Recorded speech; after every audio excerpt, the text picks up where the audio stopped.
Bueno, ahora sí, buenas tardes, no, buenos días todavía, es que yo llevo ya mucho rato despierto. A todas y todos. Hoy tenemos una sesión dedicada a Martha Nussbaum, al primer capítulo de Paisajes del Pensamiento, las emociones como juicios de valor.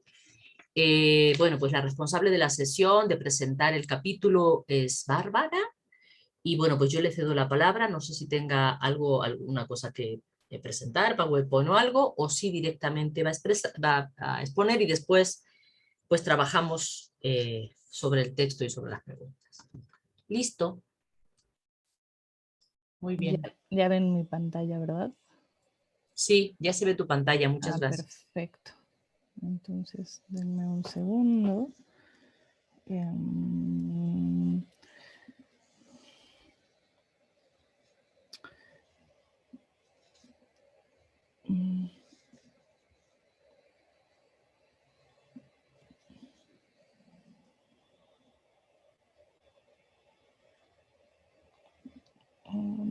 No, perdón. Bueno. Tienes que ponerlo en vista allá. Ya que. Bueno, buenos días a todas y todos. Pues yo estaré encargada de hablar del primer capítulo de este libro, que es Paisajes del Pensamiento, que tiene como subtítulo La inteligencia de las emociones. Y bueno, que es de Martha Nussbaum, y creo que se publicó en inglés en el 2001, 2000, y en español se hizo la traducción en el 2008. Y bueno, la primera parte que me toca a mí, bueno, de la primera parte me toca el primer capítulo. La primera parte es la necesidad y el reconocimiento, y es las emociones como juicios, es que no alcanzo a ver completamente aquí, perdón, de valor, ¿no? Yo lo que voy a hacer es un texto bastante largo y que tiene un montón de, bueno, que si lo viéramos como detenidamente nos llevaría bastante tiempo. Entonces lo que voy a hacer es hablar digamos que las principales tesis que encontré yo en este capítulo. Y bueno, ella empieza con, lo voy a poner, perdone, porque es que como no veo la pantalla completa, lo que por eso lo quería poner, pero lo voy a abrir en la tableta aquí que tengo para ver.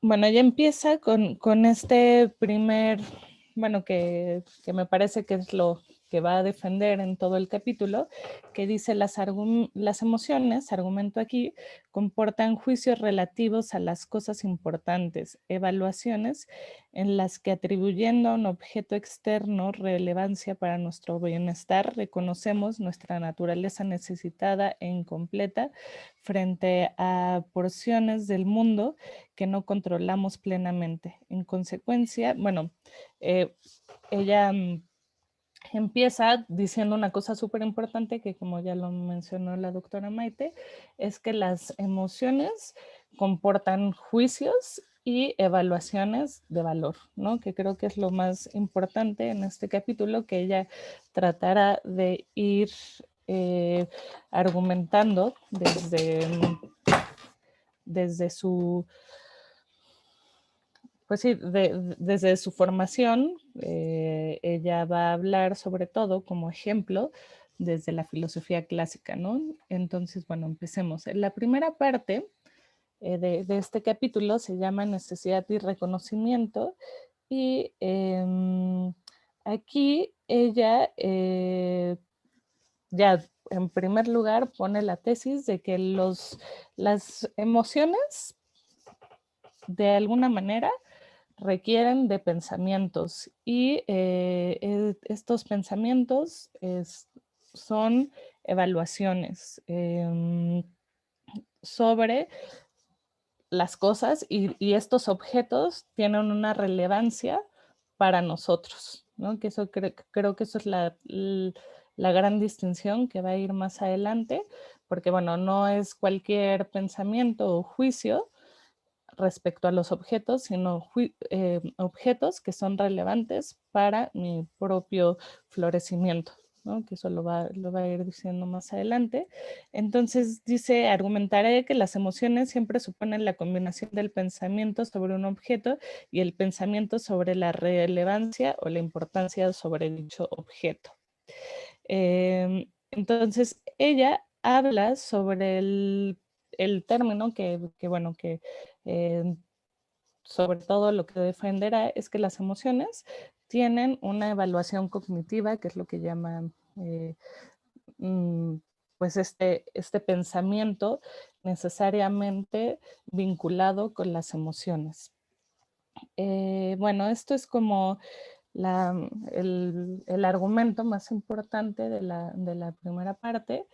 Y no sé si quieren decir algo al respecto o algo así, me interrumpen porque no las estoy viendo a todas, entonces para yo poder leer bien el texto, pero bueno, me dicen si alguien quiere comentar algo. Yo podría hacer un comentario sobre esta concepción cognitivo-evaluadora. Es muy importante tener en cuenta esto para nuestros propios fines, en el sentido de que si lo miramos al revés, los juicios políticos, nosotros estamos viendo que no son juicios meramente cognitivos. O sea, yo lo que desarrollaba en la sesión pasada, si recordáis, es justo que eh, la relación del juicio con la emoción, del juicio reflexionante con las emociones, justamente tiene que ver con que los juicios reflexionantes no son juicios únicamente cognitivos, no son juicios donde yo lo que busco es, digamos, expresar una percepción y hacerlo a partir de un concepto previo, sino que también en los juicios reflexionantes se pone en juego, como ya hemos visto en un montón de sesiones, se pone en juego el sensus communis, se pone en juego la imaginación, se pone en juego la reflexión, ¿no? La capacidad de ponerse en el lugar del otro. Entonces, todo esto, digamos, nos muestra que los juicios reflexionantes no son juicios meramente cognitivos, son juicios donde está en juego una evaluación, ¿no? Son juicios de valor. Entonces aquí ya tenemos como un vínculo que se prevé, o sea, que podemos ya atisbar entre la propuesta de Martha Nussbaum acerca de que las emociones suponen una carga cognitivo-evaluadora y la idea que hemos ido rastreando nosotros de que los juicios reflexionantes también son juicios que, si bien por un lado incluyen deliberación y por tanto cognición, también incluyen evaluación. Entonces aquí habría una confluencia. ¿Sí lo ven?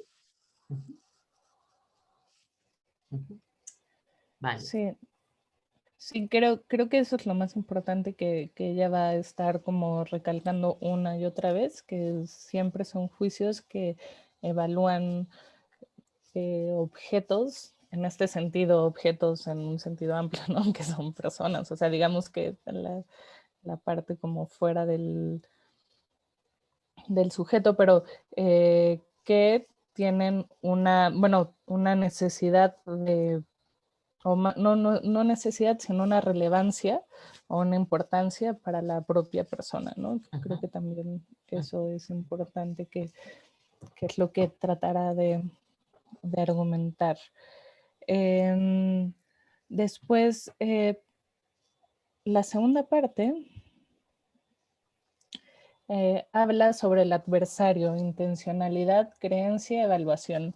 Aquí ella también en la parte como de la forma en que va argumentando es que dice que, bueno, más bien va poniendo como si estuviera frente a frente con un adversario, ¿no? O sea, va argumentando como si alguien, que creo que son muchas teorías filosóficas, son las que ella va a tratar de ir en contra, ¿no? Y estas concepciones son diferentes a la que ella quiere defender. Ella defiende las emociones como juicios, como evaluaciones cognitivas.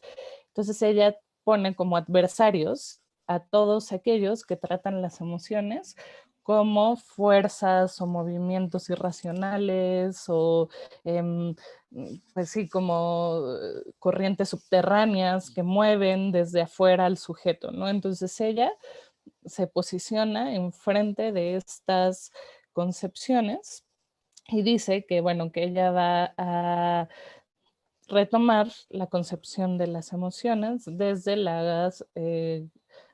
estoicismo. Y entonces los estoicos tendrían estos grandes adversarios que toman a las emociones como estos movimientos irracionales, irreflexivos, esas energías superpoderosas que mueven al sujeto y que el sujeto de alguna manera no tiene ningún agenciamiento ni ningún procesamiento cognitivo. Entonces ella es lo que tratará de ir en contra.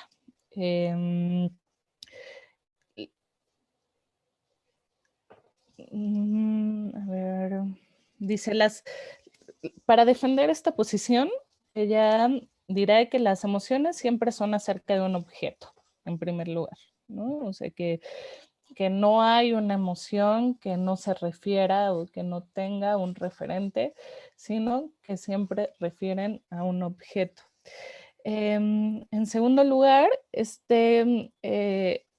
las emociones también conllevan un carácter intencional. Eso es súper importante porque eso también da contra estas concepciones que son movimientos irracionales, sino da a ella como esta diferencia. Siempre hay una intencionalidad hacia el objeto. Y bueno, recordemos un poco el ejemplo que ella pone y que también va a seguir a lo largo de todo el capítulo, y es que es la muerte de su madre, ¿no? Que ese episodio que ella lo va a ejemplificar y que dice, bueno, ese objeto evidentemente es mi madre y que yo tengo una intencionalidad de quererla, de amarla por ser mi madre, ¿no? En ese sentido hay una intención propia del sujeto. En tercer lugar, las emociones que se relacionan con lo que estaba diciendo son, son formas de percibir un objeto.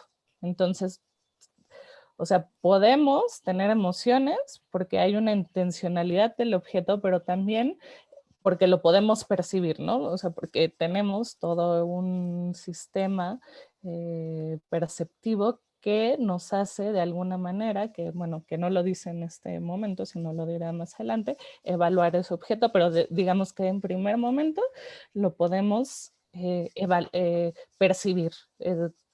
Podemos decir que, bueno, que es un objeto que es importante o no para mí, en fin, ¿no? Sino que podemos tener percepción acerca de eso. Y en último lugar es que las emociones contemplan a ese objeto que percibimos como investido de valor. Eso también es súper importante porque no es cualquier objeto, sino tiene un valor y tiene un valor de especial importancia, ¿no? En este sentido, ella vuelve también al ejemplo de la madre, ¿no? O sea, no es cualquier persona, sino es mi madre y tengo un aprecio especial hacia ella. Bueno, entonces, para ella las emociones son, digamos, ya se va posicionando muy claramente, tienen que ver a objetos que podemos percibir, que tenemos cierta intencionalidad y que además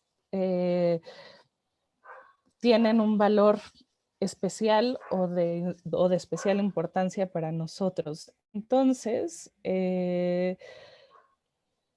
bueno, esto le da también un carácter personal, que ella, como ya lo había mencionado también la doctora Maite, pues defiende desde una de una percepción muy particular, ¿no? Muy individual, que las emociones se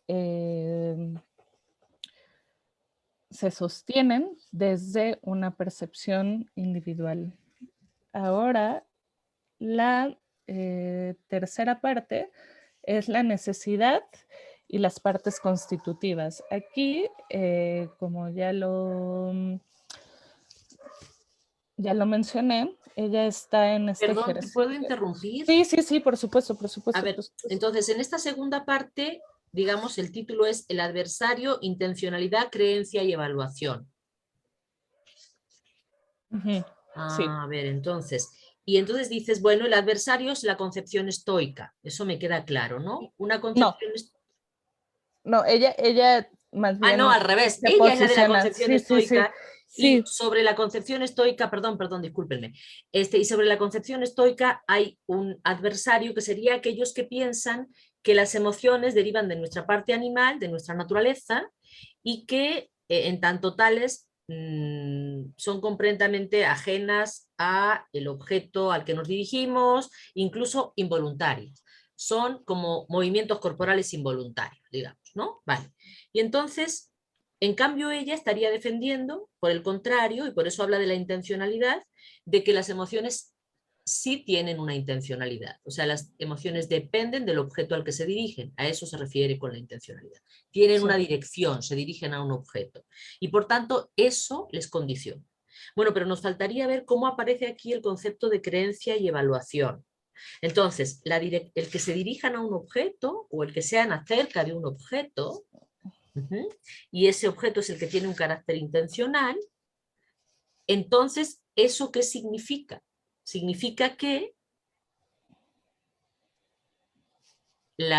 dice en la página 50, que las emociones no encarnan simplemente formas de percibir el objeto, sino creencias a menudo muy complejas acerca del mundo. Es decir, no solo se trata de que las emociones sean intencionales y estén dirigidas a un objeto, sino que además, a la hora de dirigirse a ese objeto, tienen ya consigo una serie de creencias consigo. Es decir, si yo observo sangre, no meramente observo un líquido rojo caliente y no sé qué, que sería meramente una percepción de un objeto, sino que hay una serie de creencias en torno, ¿no?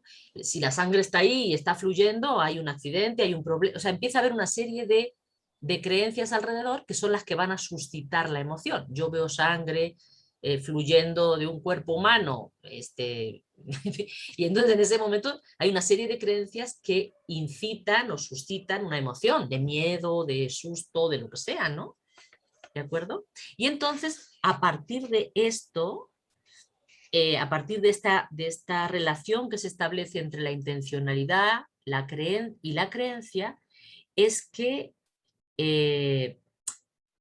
establecemos una evaluación, ¿no? En relación con ese, digamos,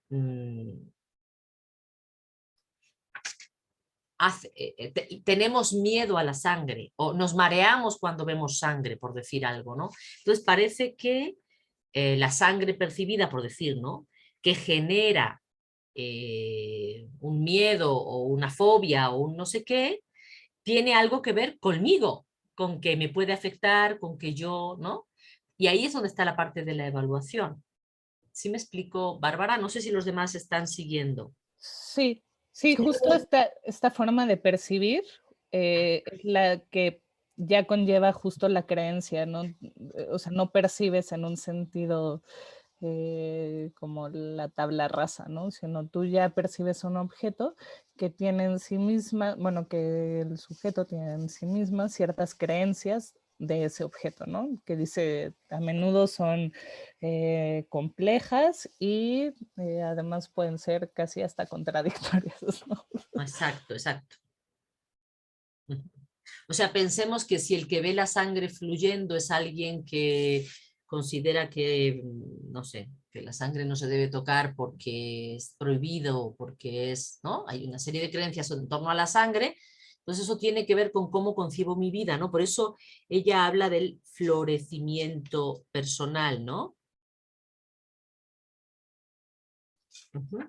Sí, lo que ella dice que este objeto tiene que ver con la forma o lo relaciona el Ujú. sujeto con su propio florecimiento, ¿no? De importancia para su propio florecimiento, para ser un, bueno, ella no habla más que de florecimiento, ¿no? Pero pues, digamos que eh, se concibe a este objeto como una parte importante para que se pueda dar este florecimiento personal. Ujú. Sí, ahí está el ejemplo que ella está poniendo de su madre, ¿no? Ante la muerte de la madre, ¿no? Hay una emoción, pero la emoción no viene sola, viene porque pues, consideras que tu madre es una persona importantísima para tu vida, ¿no? Ujú. Pero Sí, suena, o sea, cuando ella pone este ejemplo, suena como si todo lo hiciéramos en torno a, no sé, al yo.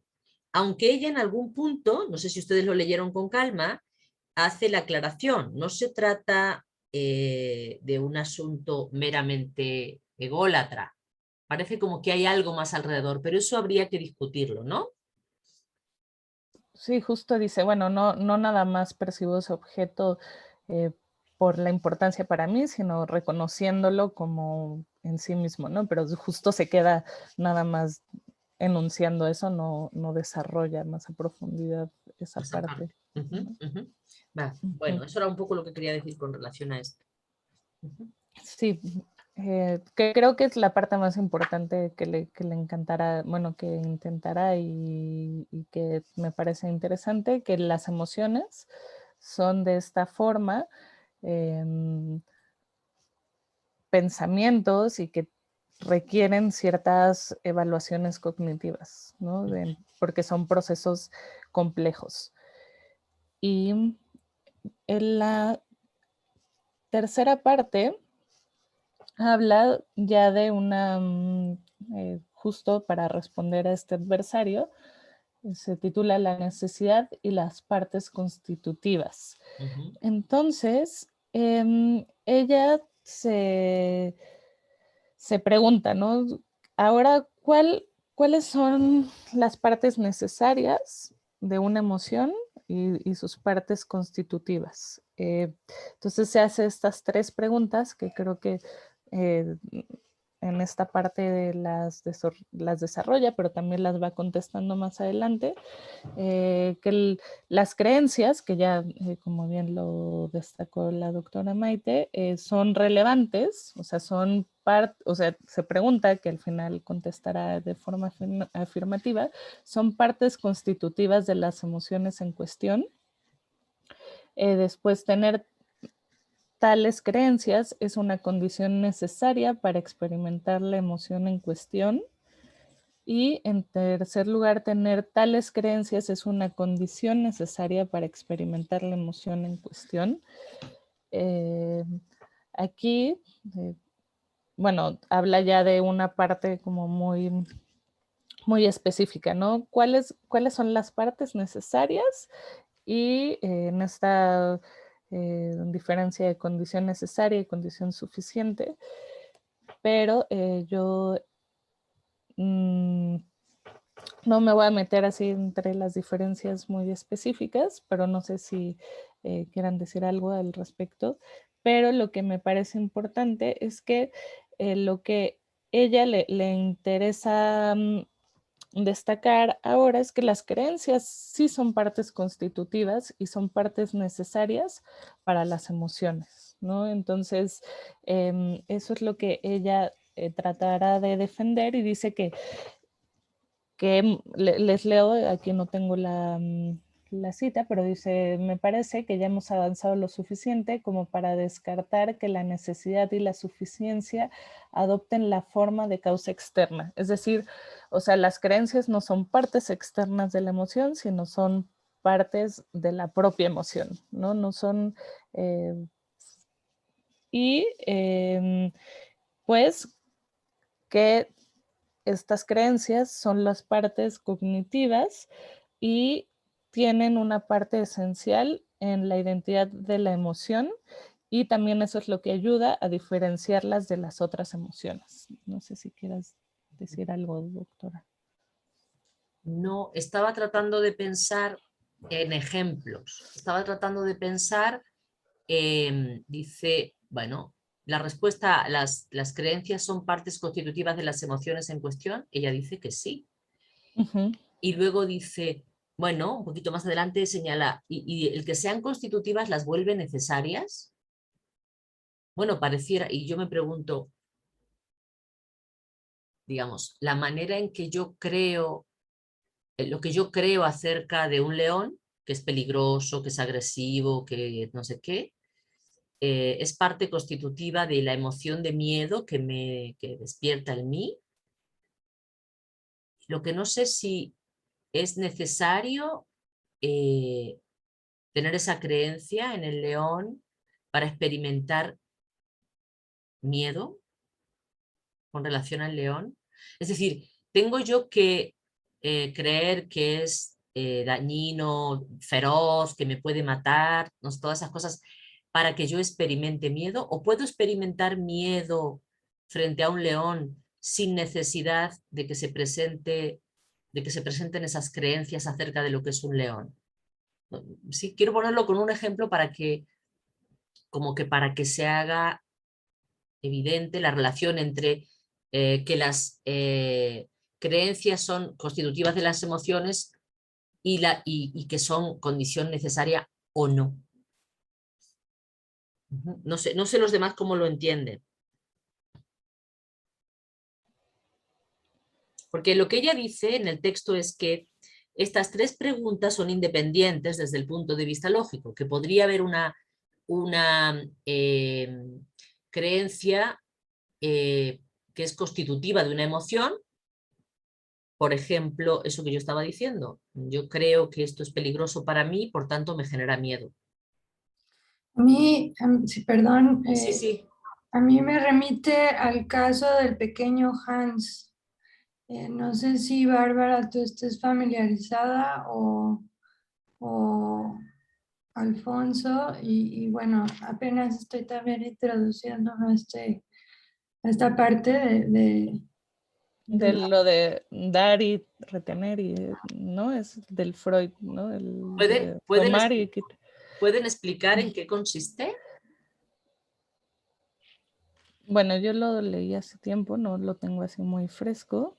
Ajá. Pero no sé, Sandra, ¿tú por qué lo relacionaste? Es que tampoco como que entiendo bien cuál es la... Porque o sea, el pequeño Hans, ¿no? Él tiene, o más bien es el caso sí, de cómo ve a la madre, precisamente como un objeto, pues, y esto me hace pensar, ¿no? Cómo se objetiviza al cuerpo materno, o por lo menos a partes del cuerpo materno. Entonces, y bueno, esto puede determinar ya después, o sea, según se va introduciendo en distintas prohibiciones de masas por el lenguaje, tal, determinan ciertos caracteres. Puede llegar a tener una fobia, puede llegar a tener un fetichismo con la sangre. No sé, ajá, si esto hace algún sentido, Alfonso. Uh-huh. Uh-huh. Fíjate que en términos de ejemplos, bueno, con lo que estamos viendo hasta el momento y vamos a seguir viendo, yo veo que esta autora insiste mucho con esta relación en términos de la capacidad cognitiva, que aunque ella ya la acotó y la delimitó, pero cuando va hablando de la relevancia del objeto, señala que este debe tener una gran significación para la persona que está sintiendo la emoción, involucra las creencias, en fin, ¿no?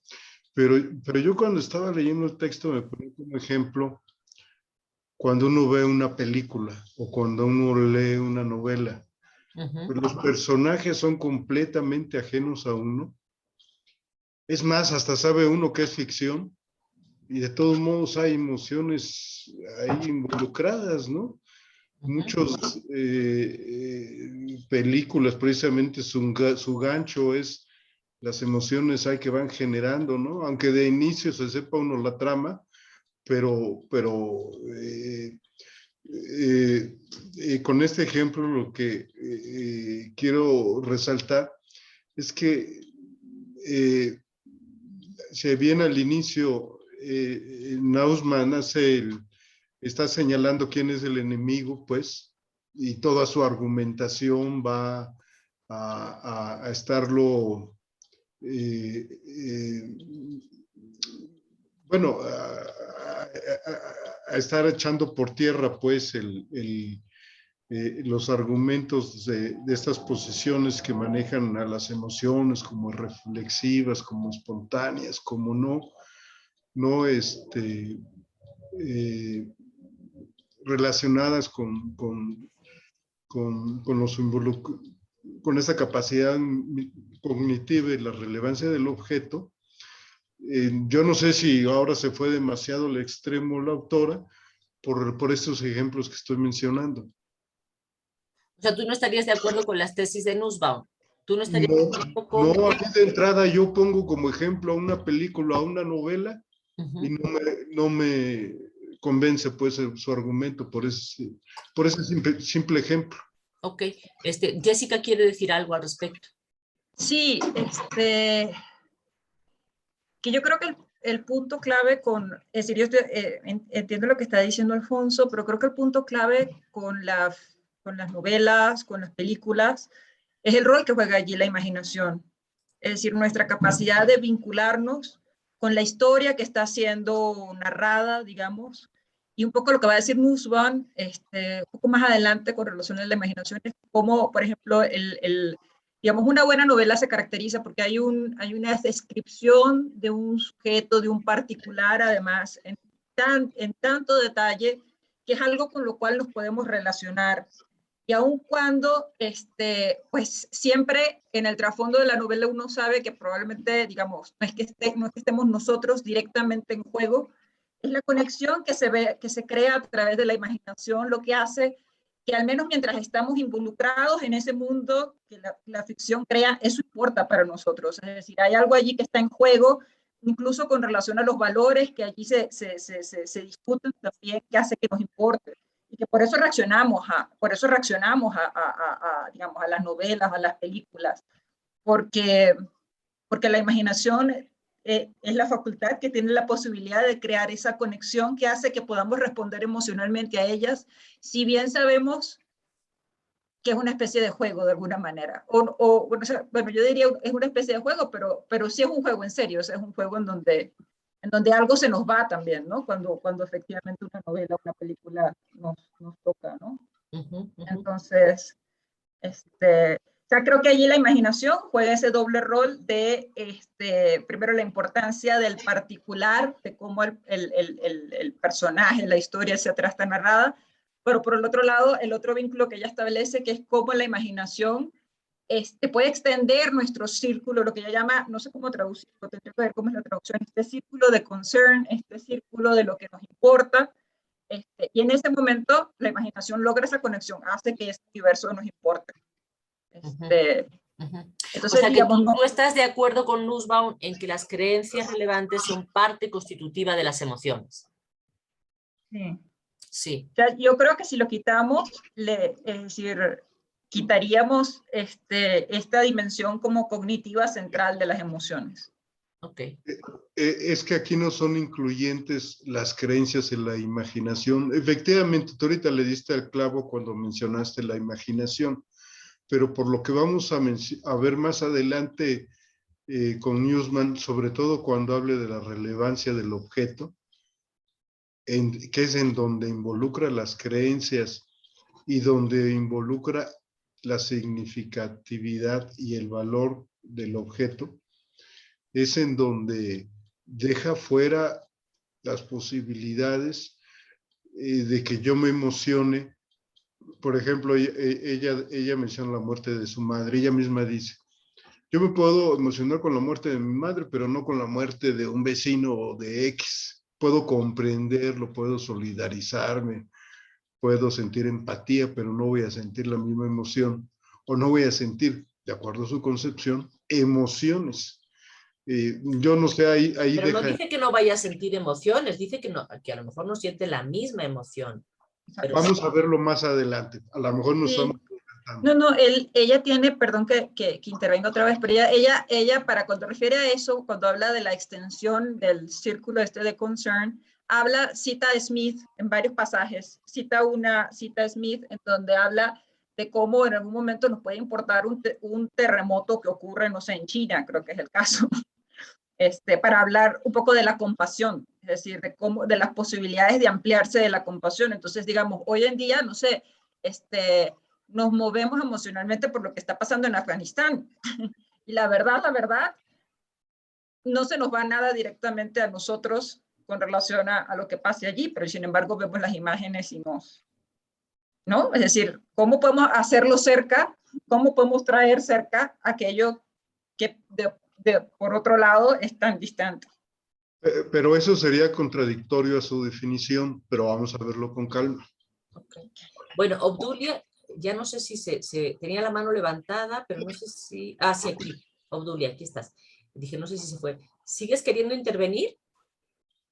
Es que es sobre esto, pero más bien quisiera seguir escuchando y ahorita, porque tengo una inquietud, pero quiero saber si se desarrolla, pero ahorita. Mejor espera un poco. Gracias. Ah, bueno, vale.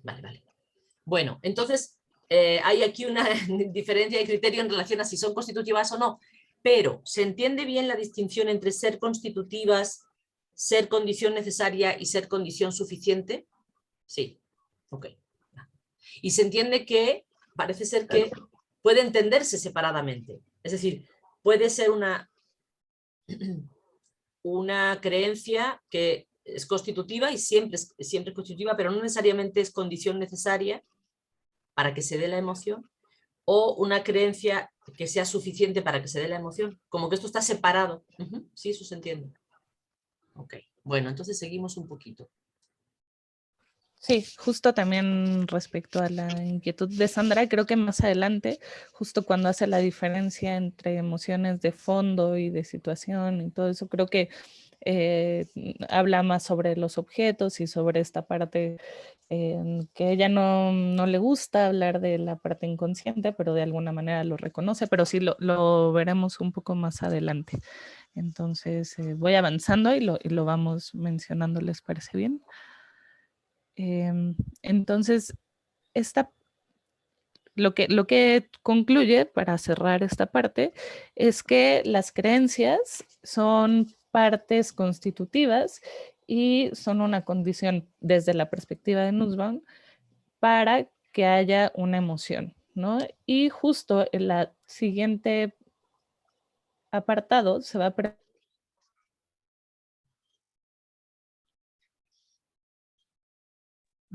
Se quedó.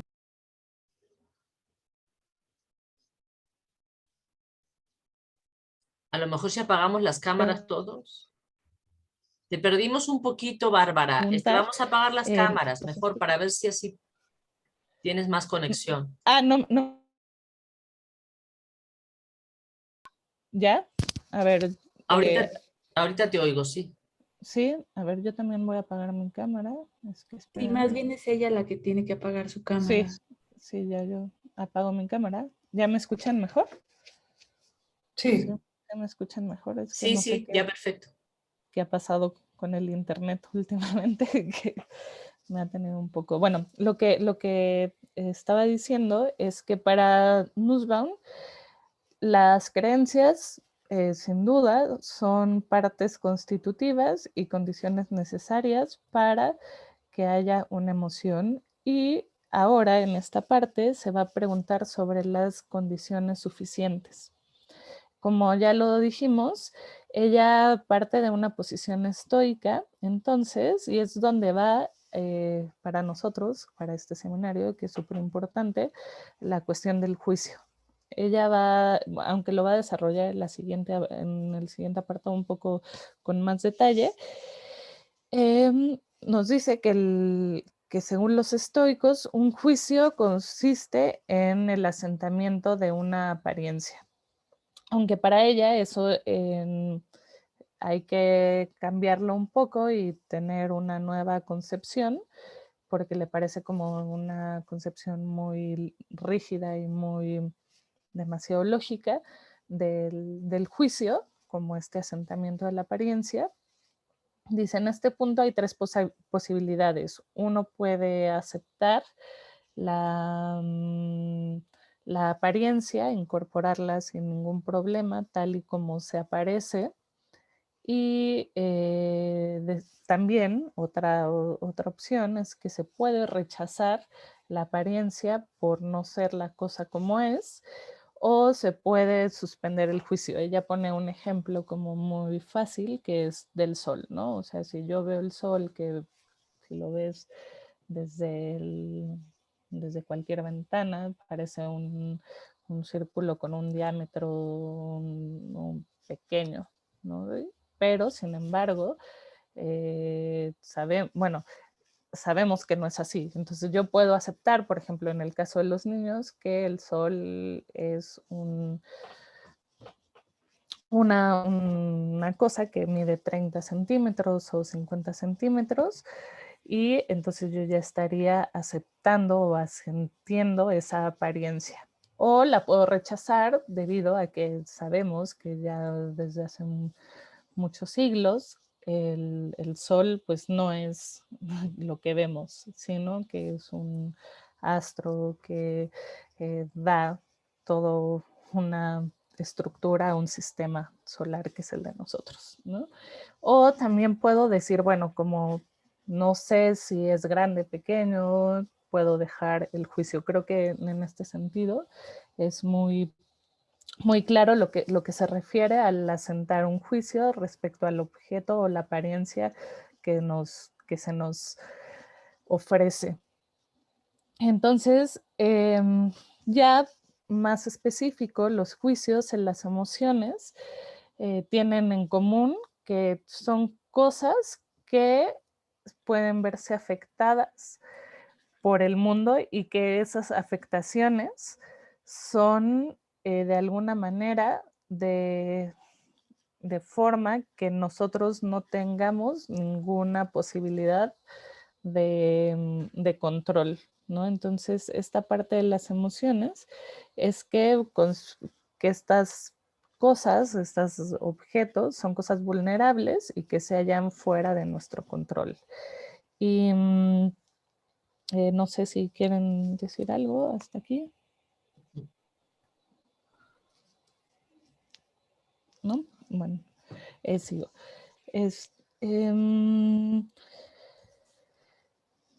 Entonces, para retomar las emociones como creencias, entonces las emociones en este sentido tendrían dos momentos. El primer momento es que podemos en algún momento, lo primero que hacemos es reconocer, es decir, se nos aparece algo y lo reconocemos, por eso dice lo reconocemos, y después lo integramos a nuestra estructura cognitiva, que sería la forma en que nosotros lo juzgamos, ¿no? En el sentido de que podemos decir, sí, es buena persona y por eso lo quiero, no sé, en fin, ¿no? Tú ya al reconocer, al poder saber que lo tienes frente a ti, lo reconoces y después lo integras y ya lo puedes aceptar o rechazar, ¿no? En este sentido como muy estoico, y que sería en esa parte como la actividad de juzgar. No sé si quieran añadir algo o decir algo. Está perfecto. Bueno, entonces esta parte dice, bueno, hay una condición suficiente en la forma en que son las emociones, que es el juzgar y el reconocer. Ahora, para ella, también como se pone en una posición digamos que muy clásica, dice, bueno, tenemos que regresar, ya que desarrollamos un poco la cuestión de que es importante las creencias, son importantes las evaluaciones y también la forma en que juzgamos al objeto, pero no es suficiente para tener como una visión general de las emociones, y para ella hace falta esta parte del eudaimonismo, que es su parte como su vena aristotélica, ¿no? Entonces, esta parte de centrar además las emociones, no solo como creencias y como formas evaluativas de los objetos, sino también como la parte del eudaimonismo, que tiene que ver con que estos objetos o estas situaciones o estos juicios es que bueno, ahí bueno, ya después hablaré más, pero lo trataré de decir correctamente. Bueno, estos objetos que nos causan emociones no solamente son cualquier objeto, sino que tienen un punto de vista personal y que tienen que ver con nuestro esquema de objetivos y proyectos, y que le asignamos un valor en el marco de una concepción de lo que para nosotros significa vivir bien, ¿no? Que es lo que platicábamos hace rato, que tiene que ver con la necesidad de estos objetos para nuestro propio desarrollo o nuestro propio florecimiento. Y por eso para ellas va a ser muy importante también añadir esta parte para poder tener como más definida concretamente las emociones, y que básicamente el eudaimonismo tiene que ver con todo aquello que yo valoro y que ella se deslinda un poco de la definición que hace Aristóteles, ¿no? Porque dice, bueno, Aristóteles define esta parte del sistema de vivir bien como todo aquello que es un sistema que además se recomienda a los demás. Entonces dice, bueno, evidentemente esta parte del eudaimonismo contemporáneo, pues no necesariamente es un sistema coherente, sino puede ser contradictorio entre sí, un poco lo que ya platicábamos. O sea, yo puedo sentir en determinado momento o evaluar un mismo objeto de diferentes maneras a lo largo del tiempo, no tiene que ser de la misma manera. O sea, puedo enfadarme con mi madre, pero eso no hace que la deje de querer, ¿no? Entonces, no necesariamente tiene que ser un sistema coherente, y evidentemente tampoco se recomienda a los demás. Y ella pone el ejemplo de la elección de una carrera profesional. Para mí es muy importante la filosofía, creo que tiene un valor especial para todos, pero quizás sé que no a todos puede interesarles, ¿no? O no de la misma manera que me interesa a mí. Igual, yo creo que la química es muy importante, que sin duda nos hace más fácil la vida cotidiana, pero pues no me interesa en un sentido profesional de dedicar tiempo, e interés, lecturas, ¿no? Entonces yo no voy a recomendar a alguien que no siente inquietud por ciertas o cierta afinidad por la filosofía, así como alguien no me va a recomendar, sabiendo mis inquietudes, que estudie química, ¿no? Entonces ella pone que esta parte pues sí es muy personal, y el valor que cada quien le da pues es individual. No sé si quieran decir algo o continúo. Para mí está bien. A ver. Tengo unos comentarios, pero sí prefiero que avancemos así a lo mejor. Sí. Sí, A mí lo que me preocupa de esta parte, este asunto de que las emociones tienen que ver con todo aquello que yo valoro, sin importar lo bien o mal que tales elementos se puedan ensamblar. O sea, a mí lo que me preocupa, por ejemplo, si quisiéramos usar nosotros, yo trato de pensar estoy tratando de pensar en el cosmopolitismo, ¿no? Y estoy tratando de pensar en que podemos constituir una comunidad de asentimiento a partir de un cierto sentimiento de respeto mutuo o de amistad cívica. Pero, ¿cómo podría yo, digamos, si las emociones están, digamos, tan vinculadas con lo que yo valoro, entonces, ¿cómo podemos explicarnos emociones que tienen un carácter como político, ¿no? Como, no sé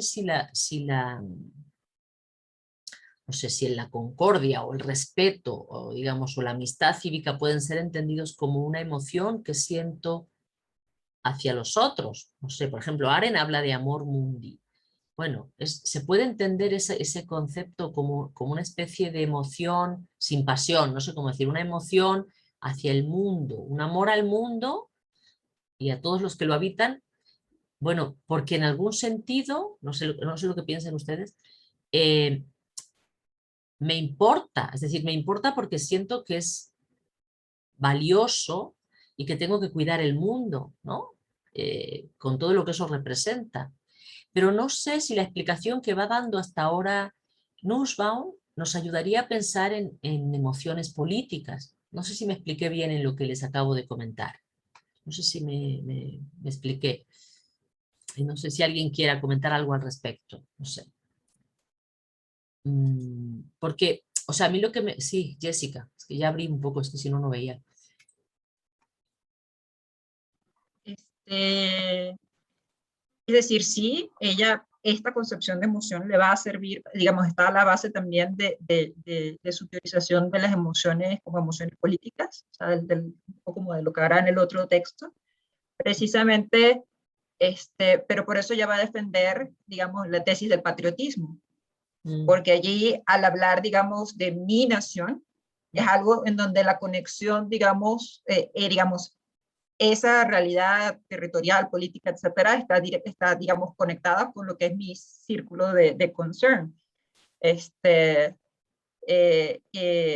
precisamente, es decir, ella un poco va a decir como, pues sí, un poco como que hay límites con relación, es decir, si bien las fronteras de cómo podemos hacer esta conexión son flexibles, hay un poco límites como más empíricos, y efectivamente como que una tesis cosmopolita fuerte es más difícil de sostener, de que podamos permanentemente preocuparnos por el mundo, ¿no? O sea, como esta suerte de preocupación o conexión tan universal.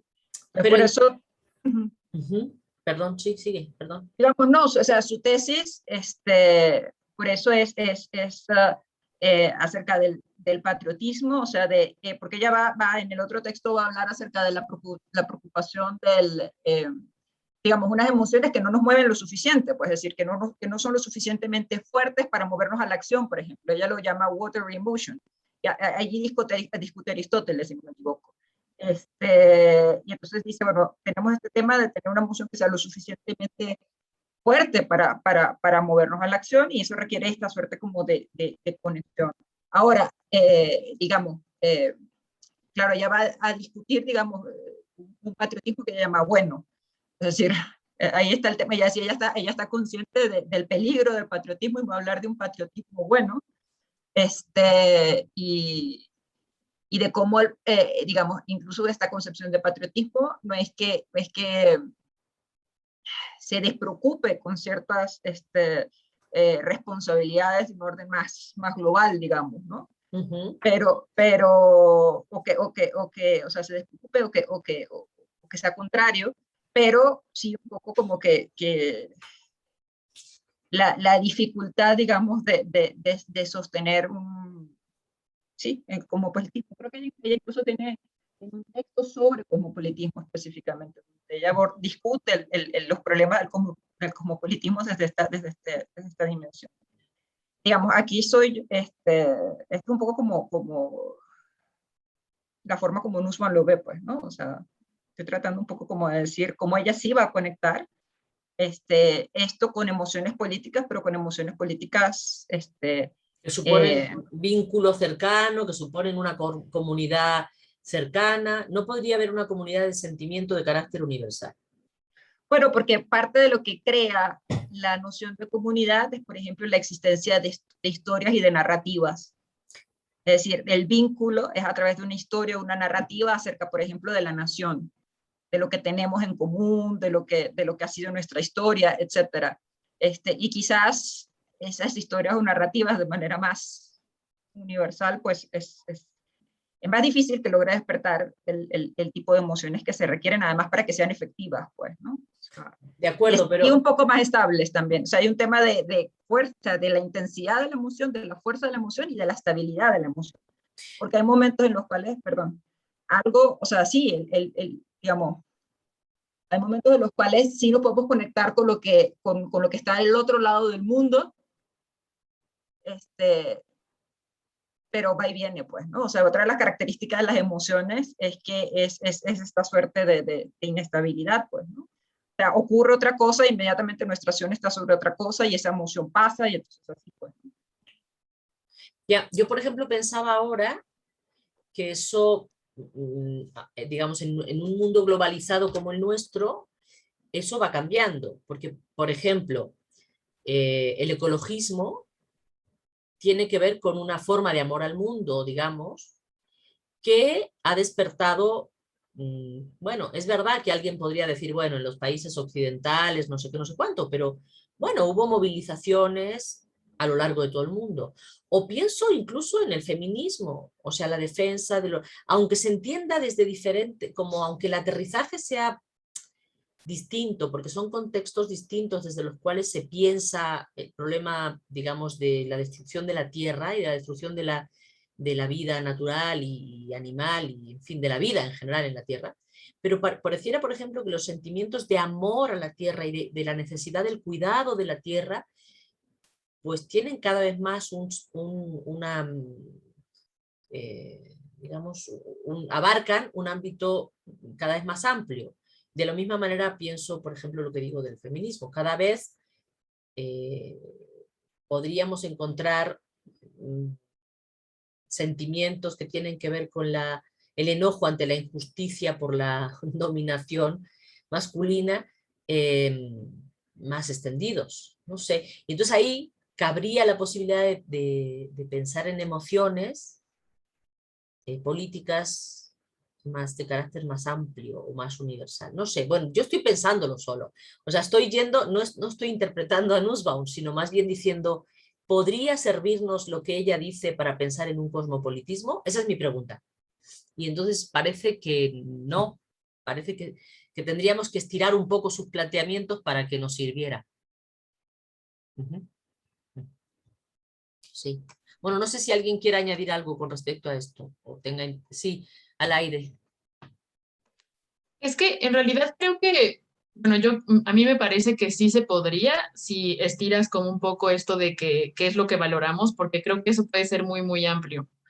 Y como esta idea de qué creencias tenemos y qué creencias se van como, digamos, se van como haciendo parte de nuestra estructura de creencias en la vida diaria, pues en esas, claro que con narrativas, con imaginación, con estar cerca de movimientos políticos, por ejemplo, sí como que se van sedimentando ciertas creencias. Pienso en esto como del feminismo, o sea, a lo mejor cuando una se acerca primero, pues eso como que lo vas procesando así como más mentalmente, ¿no? Pero luego eso se va sedimentando en tu vida y entonces pues sí te indignas y lo tienes como una emoción de fondo, incluso también en un sentido de todas las mujeres, ¿no? No solo las mujeres que conozco, ni las mujeres de mi familia, ni las mujeres de México, sino en general como las mujeres.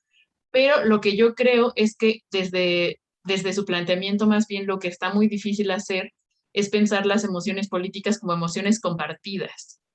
O sea, más que pensando que el problema es que sus emociones son egoístas, que creo que como que sí trata de no manejarlas de esa manera egoísta, sino como localizadas, que eso me parece bastante interesante. O sea, como esto de que el punto de vista, además de ser imaginativo y de representación del mundo, es emocional, eso creo que es muy valioso.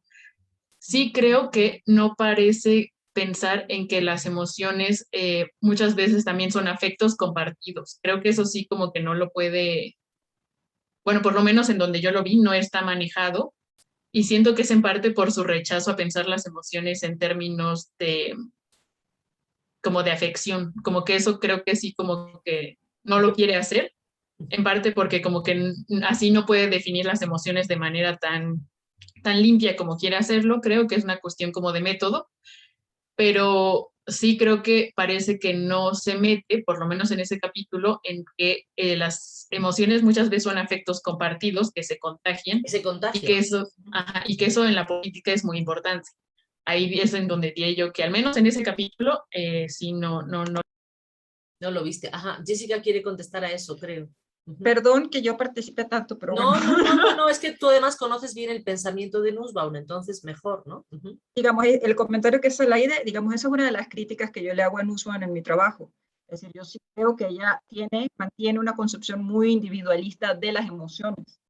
Y que en efecto, lo que señalaba Alaide, es decir, incluso las valoraciones que nosotros hacemos están fuertemente cruzadas por vínculos emocionales en términos de quiénes nos importan, a qué grupo pertenecemos, pues, ¿no? Y que políticamente todo eso es muy importante para entender las emociones que sentimos, la intensidad con las que las sentimos y la forma como actuamos acerca de ellas. Es decir, cuando uno analiza, por ejemplo, qué sé yo, los mecanismos de cascada que tiene que ver con cómo se transmiten las emociones de unos a otros, esta cosa del pánico moral y todo esto, es decir, si hay efectivamente mecanismos de contagio y de transmisión que tienen que ver con cómo esas emociones se comparten, como lo dice Alaide, o tienen esa dimensión social, que yo creo que es algo que no está en general en el análisis de Nussbaum. Nussbaum me entiende en ese sentido, y ese sería uno de mis, ese es uno como pues sí, de los puntos, digamos, en donde yo soy más crítica con ella, en el trabajo que estoy haciendo, porque sí creo que no abordarlo para abordar el tema de cómo funcionan las emociones en política es problemático, pues, ¿no? Es decir, Ok, muy bien. básicamente eso. Listo. ¿Alguien más? Sandra. Yo, ¿cómo fue que hace rato me pareció? Porque yo no leí el texto, disculpen. Pero estaba diciendo que la emoción es una cosa, le llamó, o escuché mal, o sea, que crea una afectación, algo así estaba mencionando Bárbara, pero, ajá, o sea, ¿qué definición exacta le da a estas emociones? O sea, porque sí, creo que habla de cosas. Entonces ahí igual es donde como que me digo, ¿cómo que cosas? O sea, ¿no? Es algo, ¿no? Y esto, y también me llama la atención esto de que no es controlable. Es esto lo que ella está proponiendo, no es algo que, o sea, digamos, ¿no? Surge, ¿no? Según hay un objeto o tenga según tenga una creencia, ya sea necesaria o suficiente sobre ese objeto, y entonces es incontrolable, pero ella quiere pues tomar una postura estoica, según estoy entendiendo. Y ya lo último es, o sea, bueno, lo que yo pensaría es como, ¿por qué el objeto, no? Porque también está esa parte subjetiva del otro, es decir, eso que se me escapa, ¿sí? Del otro, no ya solo lo que tengo ahí que sé que, o sea, o que se me presenta como alcanzable, sino también eso otro que ya, y esa división que, pues no sé, que para mí es algo más, que tiene que ver más con la subjetividad, es como lo que yo tengo de inquietud. ¿Quieres No, contestar? Eso iba a sí, decir, si quieres contestar. sí, Vale, no vale. son cosas, más bien como que yo no lo supe explicar correctamente. Ella no habla de cosas, sí, definitivamente no sería correcto decir que ella habla de cosas. Yo lo dije, pero para tratar como de entender un poco lo que yo entiendo que ella trata de defender es que las emociones son procesos cognitivos que se refieren a los objetos, ¿no? O sea, que las emociones no son justo como lo que ella va a decir, ¿no? No son estos sentimientos irracionales que afectan y mueven a los sujetos, sino todo lo contrario, son procesos cognitivos y al ser procesos o transacciones cognitivas, pues tienen que ver con los objetos, ¿no? Si no, sería muy difícil de sostener. Entonces, para poder ser evaluaciones cognitivas, tiene que ser acerca de algo y es donde ella habla de objetos que pueden ser cosas en el sentido muy general y rupestre de la palabra, en el sentido de que yo puedo amar mi celular. Digo, poniendo un mal ejemplo, pero puedo darle una importancia porque me costó mucho trabajo tener el celular, lo pagué durante meses y tengo un aprecio especial, ¿no? Pero también ese objeto puede ser una persona o en fin, ¿no? Que el objeto nunca es algo como concreto en el sentido de que no solo son personas, pueden ser también ideales, ¿no? Cuando ella habla o naciones, cuando ella habla de, bueno, yo amo Estados Unidos, y, o sea, en ese sentido quería decir que son, se refieren a cosas, pero no una cosa ya en un sentido mucho más filosófico, mucho más determinado, ¿no? Eso es lo que Me gustaría hacer escribí. una matización porque no son solo juicios.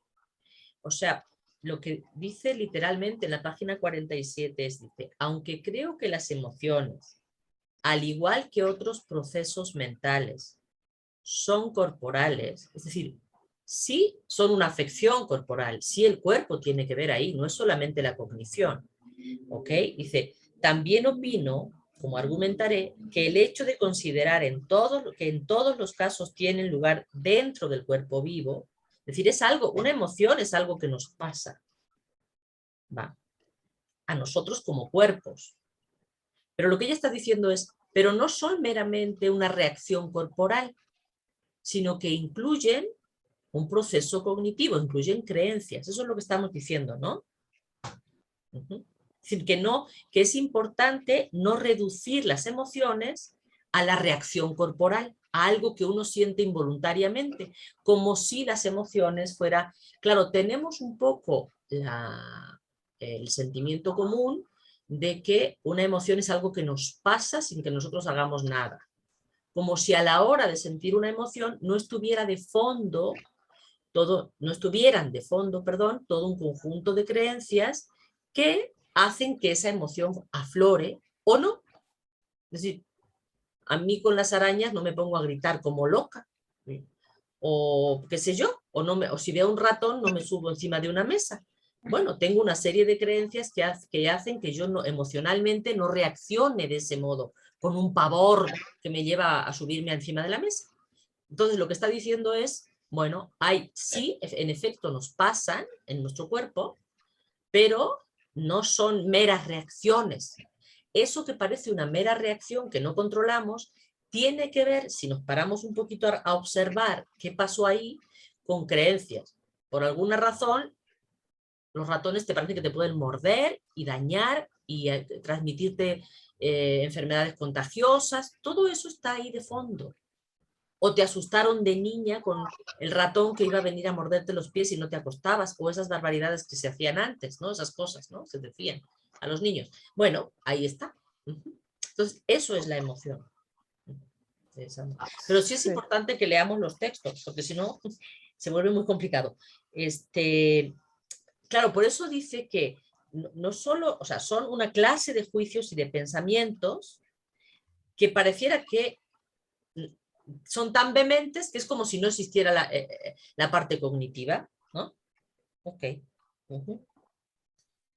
Bueno, seguimos un poquito para que nos dé tiempo, porque a ver qué hora es. Sí. Estoy un poco inquieta con el tiempo, pero vamos bien, son 12:20. Sí. ¿Seguimos un poquito?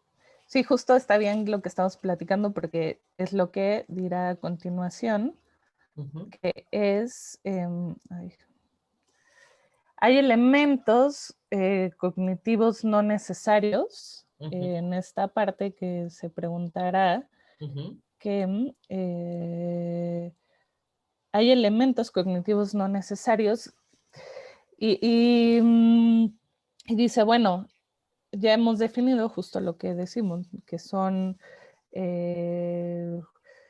las emociones, tienen que ver con las creencias, tienen que ver con la forma que evaluamos los objetos, pero sin duda, y como bien lo apuntaba la doctora Maite, también tienen que ver con sensaciones, ¿no? Tienen que ver con una sensación de furia o de cansancio o de placer, y eso es lo que ella se va a preguntar en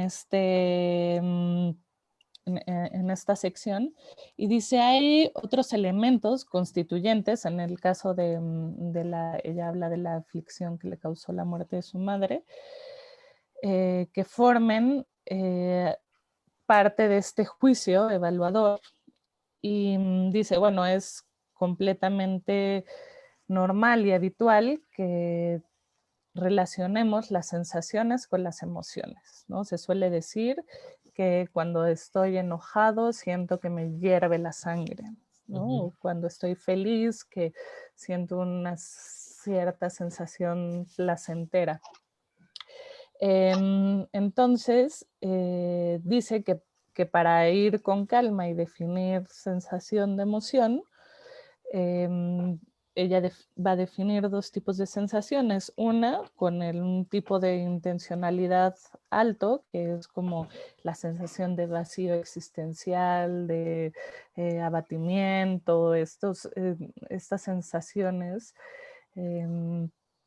que de alguna manera sí requieren un juicio, ¿no? O sea, la sensación de vacío existencial claramente tiene que ver con nuestras creencias acerca del mundo, o esta sensación de sentirte abatido por el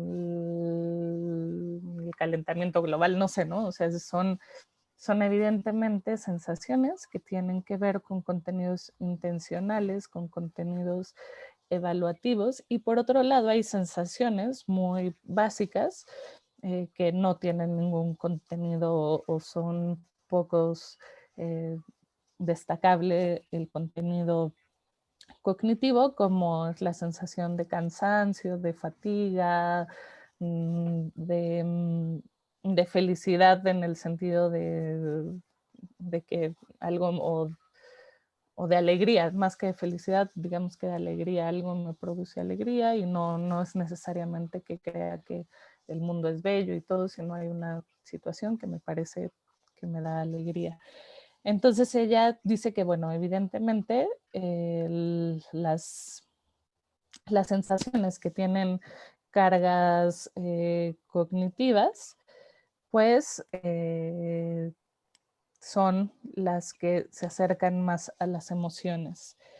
Y justo también, como bien lo apuntaba la doctora Maite, tenemos que, y ella destaca que son estados corporales, ¿no? Estas sensaciones suceden en un cuerpo y son estados que se sienten en nuestros cuerpos.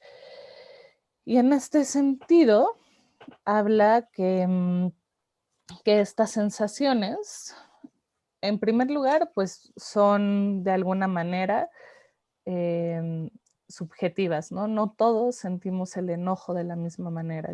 Ella dice, bueno, yo cuando me enojo me duele la cabeza, no siento que me hierve la sangre. No sé si le creamos mucho, pero bueno. Y si me enojo, no exploto, sino soy reservada, no expreso mi enojo, pero tengo un dolor de cabeza. Y en la segunda parte dice, bueno, para que una sensación pueda ser experimentada, sí tiene que haber cierta parte de conciencia, digamos, o sea, no son sensaciones que nada más otra vez llegan al cuerpo y suceden, sino que de alguna manera tienen que ser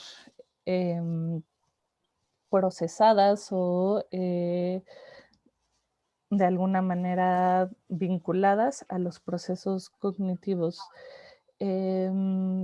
Y dice, bueno, sí, no, en el caso del dolor y del placer es un poco lo mismo. Para yo poder decir que tengo dolor, es que hay un proceso consciente, ¿no? Donde a lo mejor no es la parte principal de este dolor, cuando por ejemplo es corporal, me pasa porque el mundo creo que no vale la pena, no, es un dolor quizá muy inmediato de me caí y me duele la pierna, pero para sentir ese dolor, dirá Nussbaum, aunque no lo hace como muy detalladamente, pero bueno, eso es lo que defenderá, tiene que haber cierto proceso de conciencia, ¿no? Que no es algo que nada más pasa y se va, sino que de alguna manera tienes que tramitarlo y llevarlo a la conciencia.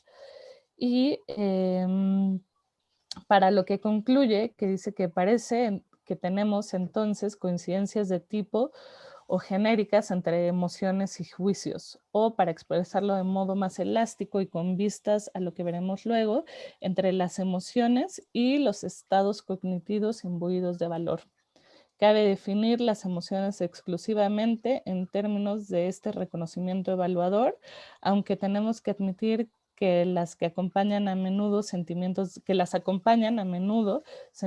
de confusión o excitación y en ocasiones sentimientos de tipo más específico para cada tipo. Además de lo cual, hemos de recordar que en todo momento se encuentran localizadas en un cuerpo, ¿no? Es un poco lo que decíamos. No sé si quieran... Sí, quiero añadir una cosita aquí a esto. Quiero añadir un ejemplo para ilustrar, ¿vale? Para que sea más claro, para que quede... Sí, sí. Por ejemplo, ver rojo, eso es tener una sensación de rojo, ¿no? Y nadie pensaría que ver rojo es una emoción. Entonces, ver rojo es claramente una sensación, pero esa sensación requiere, para ser identificada como sensación, de estar en conexión con lo que es un color, es decir, con la idea de lo que es un color. Por eso digamos, también las sensaciones están vinculadas con lo cognitivo. Incluso sentir, digamos, tener la experiencia de verde, que te huela a azucenas, que huela rico o que te resulte desagradable el olor, todo esto tiene que ver con cogniciones. O sea, con que ya tienes una serie de conceptos acerca de el color o el olor, etc. Bien, sin embargo, lo que añaden las emociones, y esto es muy importante, porque está aquí en la cita que tú tienes, es que estos estados cognitivos están imbuidos de valor. Es decir, cuando yo digo ver verde, veo verde, pues ahí no hay una valoración en sentido estricto. O huelo, no sé, mal, huele mal. Bueno, ok, mal en el sentido de que desagradable, ahí sí, pero huele a azufre. O si yo digo, siento, no estoy tocando algo y digo, siento suave, ¿no? Bueno, necesariamente ahí no hay un juicio de valor. En cambio, para las emociones sí. Y esta es una diferencia fundamental entre sensaciones y emociones. ¿Vale? Nada más quería como hacer ese apunte, ¿no? Cabe definir las emociones exclusivamente en términos de este reconocimiento evaluador. Hacemos una evaluación, ¿no? Abdulia y luego después Aura. Sí, hay varias inquietudes, pero creo que recae en una pregunta, ¿no? Que justo he estado pues sintiendo, ¿no? A lo largo de la exposición, porque en algún punto, bueno, la compañera justo habló de este reconocer, de este integrar a nuestra estructura cognitiva, pero hay un punto cuando se habla de las emociones que me cuesta trabajo ver o entender en qué momento sucede qué. O sea, entiendo que la autora en algún punto sí describe, ¿no?, en qué momento llega este conocimiento real, ¿no?, de decir está muerta, y en qué momento surge este levantamiento, ¿no?, que sería como una conmoción para ella, ¿no? Pareciera que para ella surgen en el mismo momento, pero a mí me cuesta trabajo pensarlo porque, por ejemplo, con el temas que desbordan, ¿no? Desbordan me refiero a que pareciera que no hay un referente a algo cognitivo, no sé, o sea, por ejemplo, una emoción fuerte como es la muerte de alguien que aprecio, quizá uno se puede preguntar qué es eso, ¿no?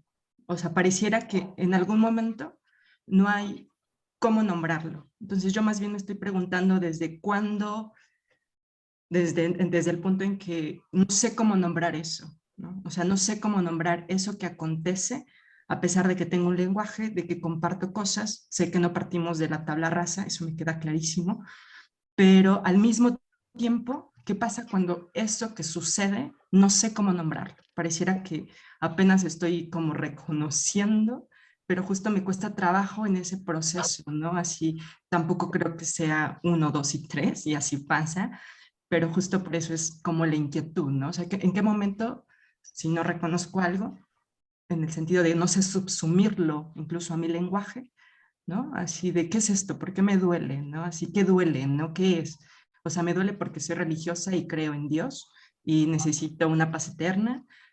O sea, ¿qué está pasando? ¿No? Así como empezar a reconocer y puede llegar un punto en el que incluso reconociendo esos valores, dándoles un lugar, aún así no reconozcas, ¿no?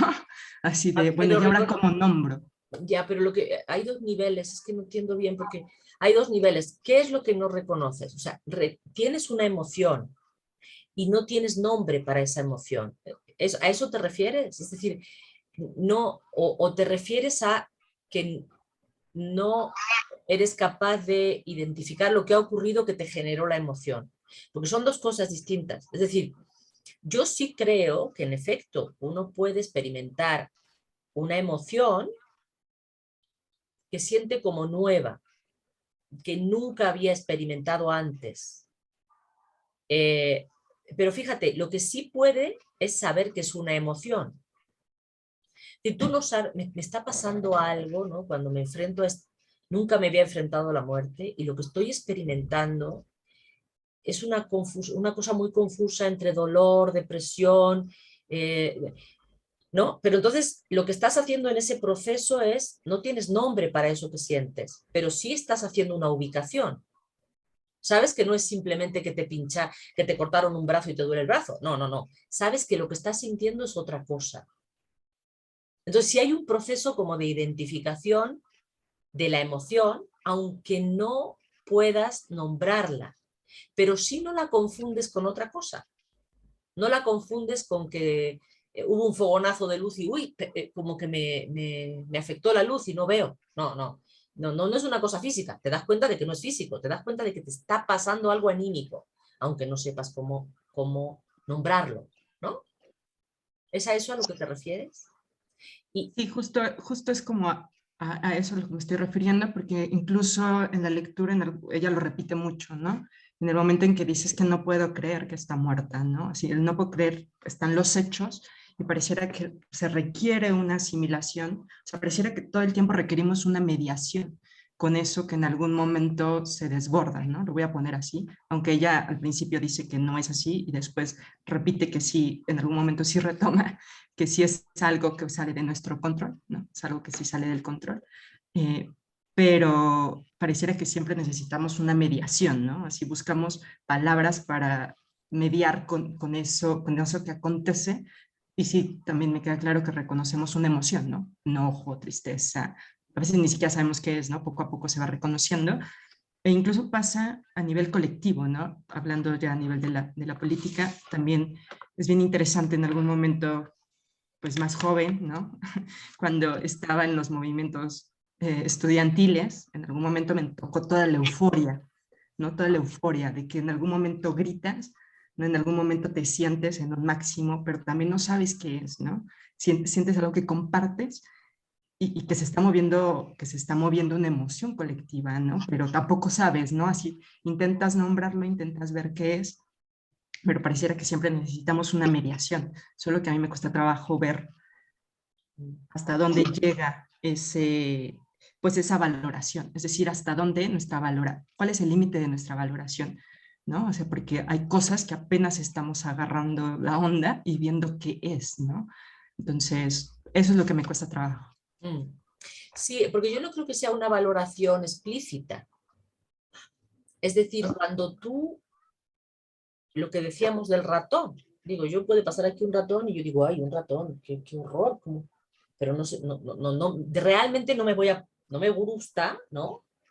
Pero vamos, tampoco, pero yo creo que sí, por ejemplo, para una persona que ve un ratón y se sube encima de la silla, pues en ese momento no hay una valoración, pero puede hacer el ejercicio de pensar, a ver, ¿qué pasa? ¿Qué pasa? ¿Qué pasa? ¿Qué pasa? ¿Por qué me pongo tan mal cuando veo un ratón? Entonces, la valoración es algo como que uno hace sin saber que lo hace, no es consciente. Creo que ese es todo el punto con las emociones. O sea, creo que lo que Martha Nussbaum está tratando de hacer es decirnos, nos parece que las emociones son reacciones corporales espontáneas de las que no tenemos control. El ejemplo del ratón y que me subo a la silla, ¿no? Y sin embargo, si miramos con más cuidado, nos podemos dar cuenta que esa reacción aparentemente espontánea tiene un trasfondo de significados. Hay algo que hace que salte yo a la silla, ¿no? Pues no convivo con ratas todo el tiempo y en mi cultura las ratas no son algo que se comen y son algo que no sé qué. Entonces, X, ¿no? Entonces, la valoración no es porque conscientemente, Obdulia, tú te sientas, pero sí, por ejemplo, la emoción que sientes colectiva, ¿no? La euforia colectiva, bueno, tiene que ver con algo que compartes, tiene que ver con, a lo mejor si yo voy en ese momento a esa reunión donde todos están como eufóricos, yo desde una distancia digo, ¿pero qué les pasa? Si no han conseguido nada, están como locos, ¿por qué no frenan un poco? ¿No? ¿Pero por qué? Bueno, porque, digamos, mis creencias, mis no sé qué, a lo mejor no me permiten vincularme con el grupo y esto hace que yo no tenga la emoción, ¿no? Por tanto, sí había, en el momento en que tú sentiste esta euforia colectiva con los otros, algún tipo de valoración, aunque no sea explícita, aunque ahora es cuando puedas decir, bueno, en aquel momento lo que experimenté es que, no sé, ingenuamente creíamos que íbamos a conseguir todas nuestras demandas, ¿no? O qué sé yo. O ingenuamente creímos que verdaderamente éramos un sujeto colectivo homogéneo que podía conseguir más cosas de, no sé. No sé si eso explica un poco. Bueno, voy a darle la palabra. Sí, dime, Obdulia, ¿sí explica o...? Sí se explica, pero entonces se requiere una distancia en algún punto con esa emoción. Claro, o sea, Sería mi pregunta, ¿no? Se requiere una distancia. Exacto, pareciera como que para tomar conciencia del vínculo que hay entre los juicios o creencias de fondo y la emoción, se requiere tomar distancia, no estar en ese momento en la emoción, no estar en ese momento en la emoción. Entonces tomas la distancia y puedes observar, bueno, o puedes quizá explicar, o quizá tú hacer un vínculo. Quizá, no sé. Bueno, no sé, habría que pensar también mejor eso, sí. Aura. Gracias. Sí, gracias a ti. Aura. Sí, bueno, yo un poco como lo que quería comentar tiene, digamos que son dos cosas. Una está asociada a esto que decía Obdu y que tiene que ver justamente, bueno, con esta idea de que también hay eventos que hacen emerger afectos, bueno, digámosles emociones, y que justamente remueven y transforman creencias, ¿no? Entonces no necesariamente la emoción se basa en creencias ya asentadas, también se introduce como la remoción o algo, o tiene un vínculo con la remoción de esas creencias, ¿no? Pero algo que a mí que sí me genera mucha como inquietud respecto a lo que trabaja Nussbaum específicamente en este apartado, no en lo anterior me va pareciendo bastante consecuente, digo, pues sí es cierto, si es novelativa, es todo, pero que me genera un poco de conflicto, todavía no alcanzo a entender muy bien por qué, ¿no? Quizás que estoy en una emoción de la que no he tomado distancia, no necesaria, es justamente el papel que le da a la experiencia corpórea, ¿no? Entiendo que sensación y emoción no son lo mismo, eso está muy claro y además lo explicaste súper bien, Maite, ¿no? Sin embargo, de pronto me parece que en el texto, si lo leí todo, hace esta sensación, hace la experiencia corpórea como una cuestión subsidiaria y no central. Y es curioso porque ella empieza hablando de la muerte de su madre como una sensación de un cuchillo que le atraviesa el estómago, ¿no? Y sí es cierto, entiendo también esa condición de, bueno, es que el enojo no siempre se experimenta de la misma manera, sí, pero sin embargo, se experimenta algo en el cuerpo de diferente naturaleza, pero se experimenta. Entonces no es tan subsidiario como pareciera, y incluso me parece más, digo, a lo mejor lo leí muy apresuradamente, igual, o sea, me lo voy a leer con más calma, pero también incluso me parece que ahí es cuando llega al extremo de decir, sí puede haber un ser incorpóreo que tenga emociones, porque justamente le está dando un papel al cuerpo tan subsidiario y como de recipiente, porque sí, luego se encarnan, no es que no luego se encarnan, es que es que son carne también, ¿no? O sea, creo que ahí hay un problema o hay algo que no me deja conforme y que me parece excesivamente cognitivista, justamente la propuesta de Nussbaum. Y digo, tendré que estudiarlo con más conciencia, también contrapuntearlo con otras propuestas que no necesariamente son el hombre de paja, que me parece que hace un poco a veces de ciertos adversarios que me parecerían que son mucho más complejos de lo que ella plantea, aunque quizá los que ella plantea tenga razón, habría que saber a quiénes se refiere, ¿no?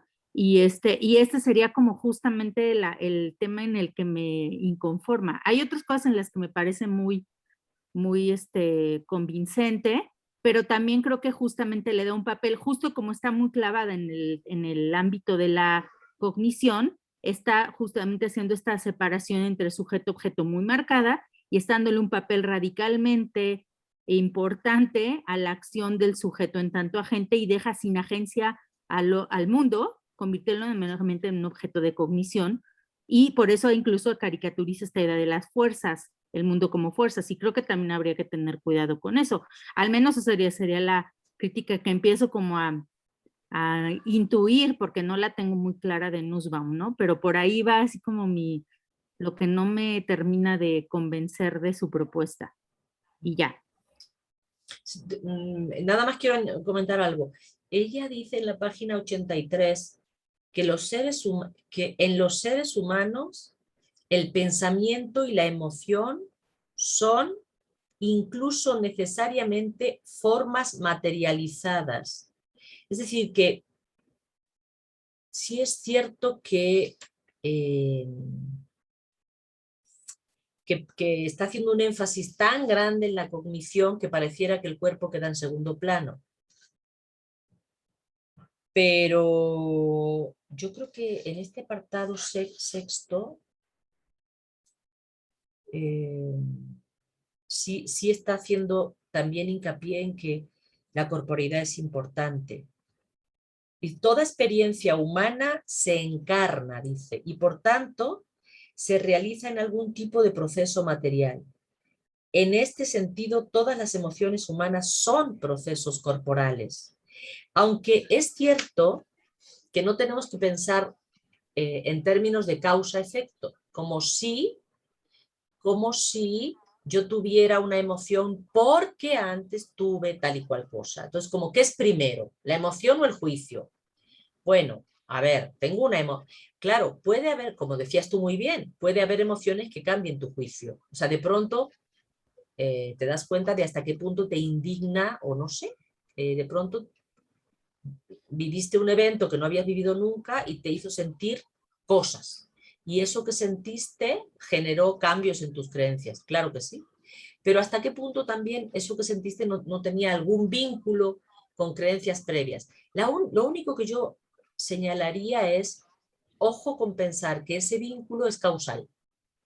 O sea, es que yo siento que ella lo hace un poco causal, ahí lo intenta salvar, pero me parece que en el resto del texto sí lo está haciendo subsidiario. Incluso me parece que ese es un recurso que hace. Igual lo estoy juzgando mal, lo tengo que leer con calma, pero siento que es un recurso al que hace uso porque se cacha en esta cosa de hacer subsidiario al cuerpo. No digo que no diga que existe ni nada, pero lo hace subsidiario. De, no, bueno, pero sí hay procesos corporales, ¿no? Es como si yo me enojo y luego, bueno, sí, obviamente si me hacen un escaneo neuronal, pues va a haber algo, pero no es que no, o sea, siento que eso es justamente verlo como un proceso subsidiario, ¿no? Ver al cuerpo como un objeto, justamente, muy cognitivistamente, Claro. ¿no? Pero bueno. Ok. Bueno, hay que revisarlo con más calma. No sé, Jessica nos dirá después. Paola. Gracias. A mí en esta lectura me quedó mucho la duda desde una visión, por ejemplo, de género, ¿no? El papel que podría tener lo social, no sé si se incorpora en las propias creencias. Y lo pensaba desde la asociación que se puede hacer de ciertas emociones para los hombres, o sea, como que ha habido, digamos, una asociación de pueden sentir más enojo e ira que las mujeres, y las mujeres pues quizá más tristeza ante un evento, que esto no es que suceda como tal, ¿no? Pero ha habido como una asociación más encaminada al género, de que se atribuyen ciertas emociones a hombres y a mujeres.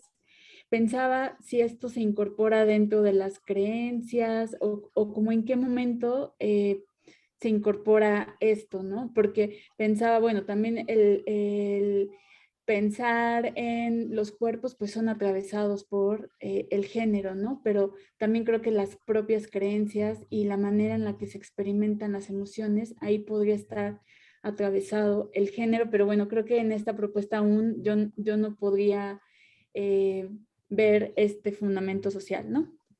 Eso es como lo que me quedó. Sí.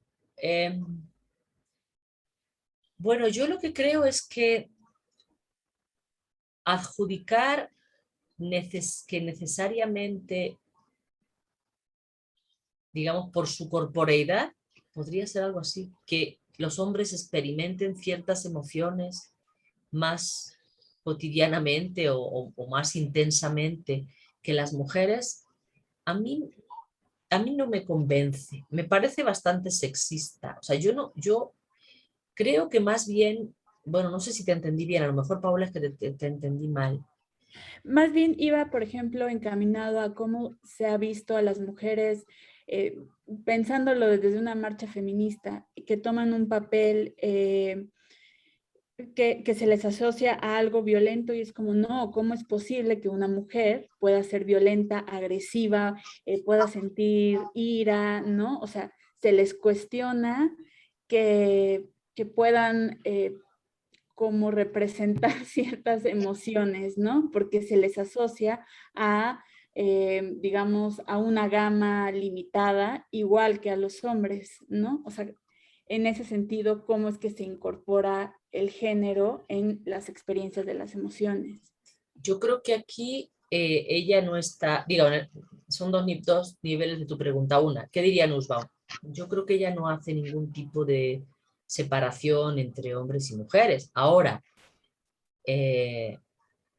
lo que es cierto es que tú puedes haber aprendido a reprimir ciertas emociones porque aprendiste como parte de tus creencias, por ejemplo, que los niños no lloran.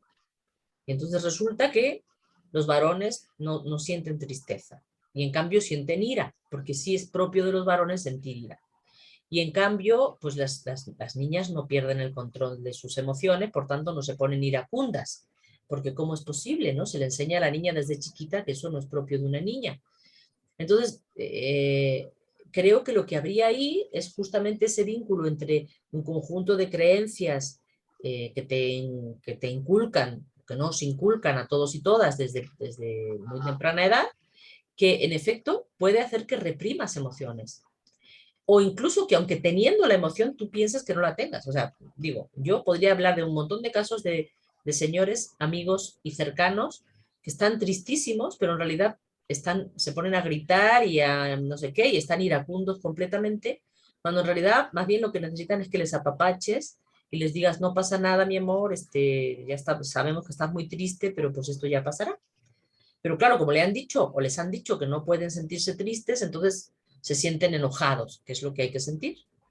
en lugar de tristeza, ¿no? Pero entonces más bien es ese vínculo el que yo diría que hay. Hay una serie de creencias en las que nos educan, ¿no? Y bueno, pero eso aplica en todos los casos, o sea, no sé cómo decirte, no sé si, no sé si te valdría un caso, pero digo, sé, yo ante la enfermedad, por ejemplo, reacciono muy mal, porque lo que he aprendido es que hay que ser entero y que no sé qué, pero es una creencia aprendida y entonces, en lugar de angustiarme y presionarme y buscar recursos para... Trato de pensar, no, no estoy enferma, esto se va a pasar, esto simplemente es un malestar menor, bla, bla, bla, y negar algo, porque he aprendido, entre todo el cúmulo de mis creencias, que está mal dejarse como caer, si te duele la cabeza, mejor aguantas, ¿no? Tu cabeza está como así y tú aguantando como chinita porque pues, está mal que te sientas enferma. No sé. Entonces, cómo las creencias también, o sea, conducen a que tú inhibas emociones o te las niegues, te niegues emociones, que sí tienes, de hecho. Más bien yo vería por ahí la respuesta a tu pregunta. Va, súper, Sí. gracias. Sandra. Pues nada más así como también, por ejemplo, en cuanto a si algo es si algo causa, ¿no? Y que esto tiene que ver un poco tal vez con la temporalidad o de cuando surge una emoción. Por ejemplo, ahorita que dijiste, es importante leer los textos. Yo sentí un poquito gacho. Porque no habías leído. Entonces es un juicio de valor porque, ¿no? Es tuyo y es importante leer, y yo sé que también, pero entonces, pues eso, sentí así como, ay, duro. Y ya no sé si es entonces que también un juicio, o más bien es la emoción que a ti te causa la importancia de la lectura de los textos, o, ajá, ¿qué es A eso ver, tú que... dices, yo tuve una sensación así como de ¿cómo se dice? Cuchillo clavado en la panza cuando le oí a Maite decir, hay que leer los textos. Entonces, No, culpa, como de responsabilidad, de bueno, por haber... eso, pero digamos que la emoción fue algo así como, tú dijiste gráficamente, así como un sentimiento en la panza, ¿no? Como de malestar. Un malestar en la panza que significa, ahora ya lo podemos ver, ¿no? Bueno, ok. el pecho. O en el pecho, o en el pecho. Bueno, y entonces yo lo que te diría es, eso te pasa, ¿por qué? Porque, bueno, te han enseñado que hay que ser responsable, mi juicio te parece importante, porque a lo mejor si lo dice al aire, pues vas y le dices al aire, oye, ¿sabes qué, guapa? Pues a ti qué te importa si yo he leído o no, pero en cambio mi juicio, pues te parece importante porque soy la maestra, o porque tengo un vínculo contigo, o porque, ¿no? Porque, ¿no? Porque haces el servicio social conmigo. Entonces hay toda una serie de juicios ahí alrededor que hacen que el que yo diga, oye, pues hay que leer, ¿no? Pues te pegue. Y a lo mejor si lo dijera otra persona, pues no te pegaría nada, ¿no? Entonces es justo ese La vínculo. importancia que yo te doy, ¿no? Claro, tiene que ver, eso es lo que está diciendo justamente Marta Nussbaum. Justo lo que ella está diciendo es, eres tú el sujeto el que valora. Por eso yo te puse el ejemplo de al aire. Si tú valoras mi juicio, pues entonces será muy importante si yo digo has leído o no has leído. Pero si el de al aire no lo valoras para nada, pues entonces, pues que diga lo que quiera, a mí que me importa, ¿no? Entonces eres tú finalmente la que determina, la que, digamos, quizá no de manera consciente, pero sí es el proceso por el cual una emoción se produce en relación con un juicio de valor tiene que ver con que, digamos, eres tú la que establece el valor. Esto es un ejemplo parecido a lo de la muerte de la madre o del vecino. El dolor profundo que sientes por la muerte de tu madre tiene que ver con que pues, para ti es fundamental tu mamá y en cambio, bueno, pues el vecino a lo mejor te cae muy bien y todo y dices qué lástima, pobrecito, pero al día siguiente ya pues, se te olvidó y dices, bueno, pues así es la vida y hay que seguir. Y con tu madre te tiras un año de duelo o más, o toda la vida en duelo, por ejemplo, ¿no? Sí, justo. Va.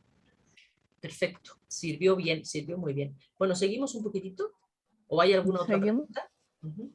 Va, seguimos un poquito más. Ok, continuamos. Bueno, y para decir que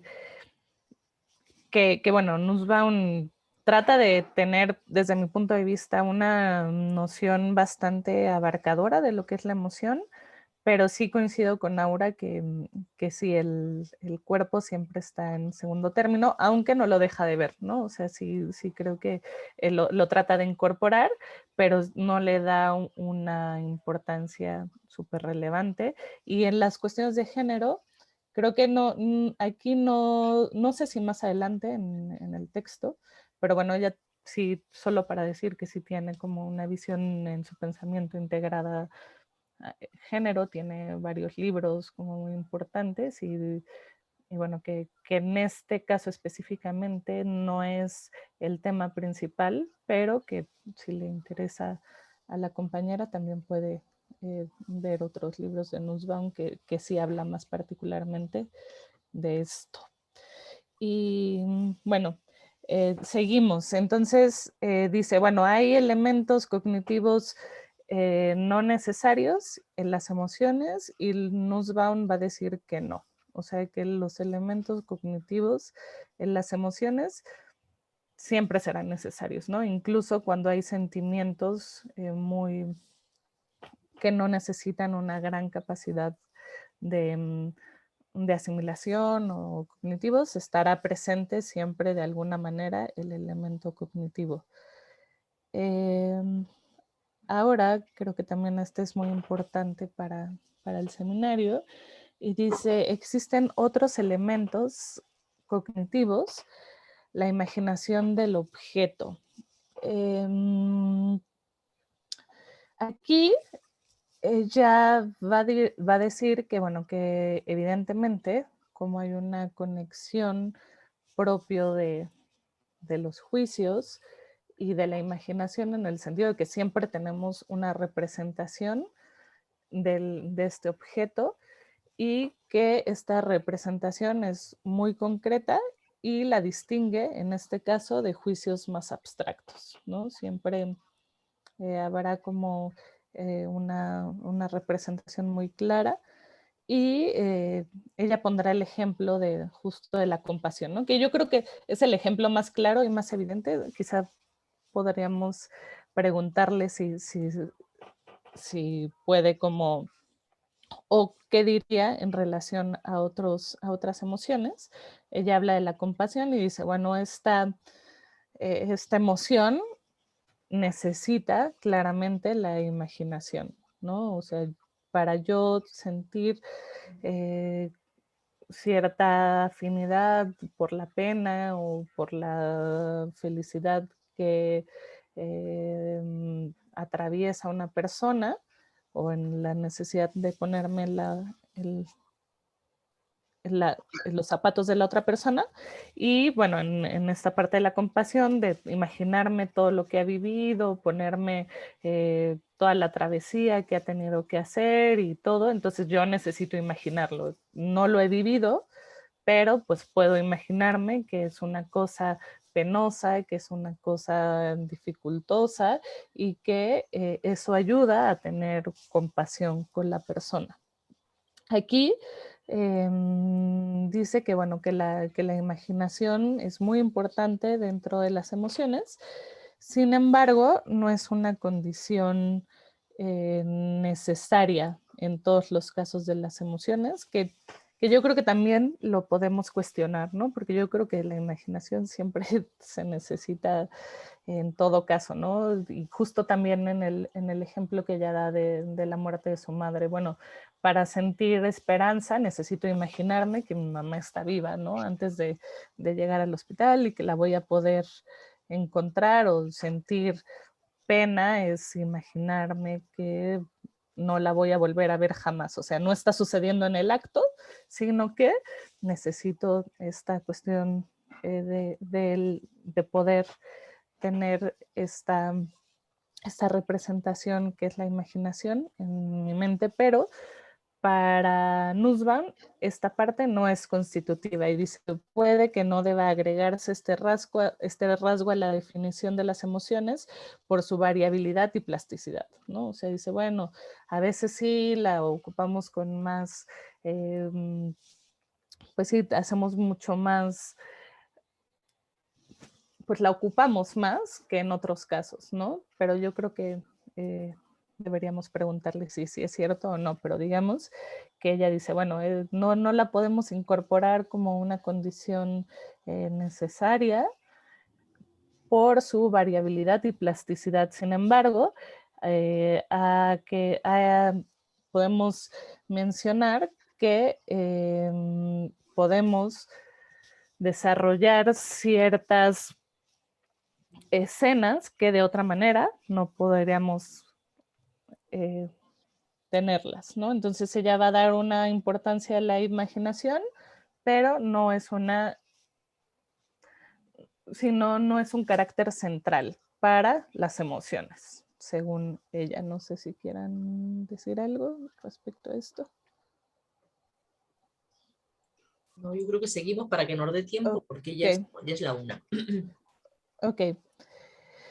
Después, ella ya casi acabamos, es el 8, y dice juicios de fondo, de situación, generales y concretos. Bueno, esto es como lo voy a tratar de decir muy rápido. Ella va a decir, bueno, evidentemente hay juicios que son generales y habla como del amor del que toda la humanidad como ejemplo tiene sobre su madre, y concretos. Yo puedo sentir el amor a mi madre, ¿no? O sea, puedo ver el objeto como amor a la madre en un sentido muy general de que los humanos aman a sus madres, o que sentir ese juicio o ese objeto que es muy concreto, que es mi madre, ¿no? Eso sería como muy a grandes rasgos y muy ejemplificado lo que ella habla sobre juicios generales y juicios concretos. Ahora, también hace la diferencia de juicios de fondo y de situación. Aquí quizá nos llevaría un poco más de tiempo, pero vamos como a tratar de decirlos más rápido, que trata de incorporar un poco el estado del inconsciente, que ella no le encanta, evidentemente, porque pues como ya lo hemos visto, da un amplio y un carácter muy importante a los eventos evaluativos y de cognición en las emociones. Entonces, sin embargo, no lo puede dejar fuera tampoco. Entonces dice, estos juicios de fondo son los que suceden a lo largo de tiempo, que a veces quizá no soy tan consciente, ¿no? O sea, puedo enfadarme otra vez con mi mamá, pero eso no me va a dejar de quererla, porque yo en realidad pues amo a mi madre y siempre va a estar, o al revés, ¿no? Tengo una situación bastante compleja con esto que decía Sandra, ¿no? De que mi madre me ha enseñado a tener una relación quizá un poco patológica con ella, y entonces eso de alguna manera se verá siempre en mi relación con mi madre, aunque a veces me sienta muy contenta de verla, otras veces me enoja, pero bueno, siempre hay juicios que están en el fondo que no necesariamente soy completamente consciente de ellos, porque dirá Nussbaum, al final hay algo que me lo va a traer a la conciencia y que de alguna manera voy a poder reconocerlo. Y de situación es igual, ¿no? O sea, son los juicios que suceden en cuestiones muy concretas. No sé qué ejemplo, pero bueno, creo que es muy claro que dice esta parte donde sucede la situación y yo tengo tal emoción y tengo un juicio en ese momento, y que no necesariamente se contrapone al de fondo, ¿no? O sea, no son contrapuestos. Eso es lo que también creo que es importante decirlo, que no está el juicio de fondo y de situación, sino que pueden estar de alguna manera relacionados todo el tiempo, igual que los generales y concretos. No es que yo tenga un juicio general y no puedo tener el concreto, sino que siempre estos juicios están de alguna manera en relación todo el tiempo. Voy a adelantar un poco para que podamos terminar. Y dice la frescura y la disminución de la aflicción. Aquí ella pone el ejemplo muy concreto de la muerte de su madre. Dice, bueno, no es lo mismo, la emoción tiene una durabilidad. Yo creo que es lo importante de este apartado, ¿no? O sea, siempre me voy a sentir triste o afligido porque murió mi madre, pero no va a ser con la misma intensidad. O sea, una frescura de que el evento sucede en ese momento, ver el cadáver de mi madre no es lo mismo que muchos años después, que yo ya tuve toda una experiencia de duelo, que además pues cada quien la irá viviendo y juzgando de diferente manera. Aquí creo que lo importante es que dice que justo lo que ella trata de rescatar es que cuando sucede un evento tan intenso, digamos, en el sentido de intensidad como la muerte de un ser querido, lo que hace y lo que según ella sucede es que tú tienes ciertos proyectos o ciertas evaluaciones del objeto, es decir, yo voy a ver a mi madre mañana y se va a recuperar, y cuando sucede que fallece inesperadamente, pues va a ser que toda mi evaluación sobre el mundo y sobre ella se acomoden y yo ya pueda, aunque sigo sintiendo tristeza, vivir un poco más tranquila, ¿no? Eso es lo que dirá de alguna manera. Y por último, habla sobre el conflicto emocional. Entonces, va a decir que estas partes donde justo no siempre son como coherentes y sistemáticas, de alguna manera la comprensión y la forma en que nosotros podemos evaluar al objeto, a los objetos, o en esta parte también habla como del duelo, pues nos va a ayudar a resolver un conflicto emocional. Básicamente todas las cogniciones son cruciales para resolver conflictos emocionales. Y bueno, con esto, así muy, muy rápidamente, termino y dejo de compartir pantalla. Sí, muchas gracias. Qué pena que esto último lo estamos como viendo muy rápido. Son la 1:07. Bueno. Muy